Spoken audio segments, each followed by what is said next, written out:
In Michigan, public schools have a complex budget with many components. Since education is a people business, these budgets are based on staffing. School resources are devoted to providing the highest level of programs and services to students as possible through the teachers, parapros, specialists, bus drivers, food service staff, and others who help schools work. Here's a breakdown of how schools spend the resources they receive. Directly supporting the students is the priority of K through 12 schools. 78% of a district's budget is allocated to supporting classrooms. These funds are spent directly in the classroom on teachers, paraprofessionals, textbooks, online materials to support textbooks, and classroom supplies. This allocation also funds classroom support services, including speech therapists, social workers, guidance counselors, psychologists, occupational therapists, nurses, and media specialists.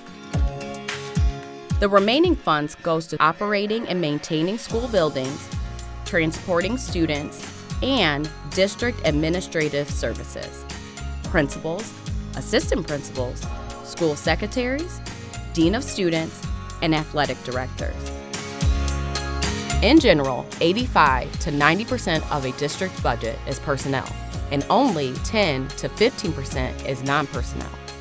Most of the expenses that are non-personnel are made up of utility costs for buildings, buses, fuel and repairs for buses, school and office supplies, textbooks and online software packages that support textbooks and curriculum, and business-related expenses such as legal advice, insurance, and financial audit services.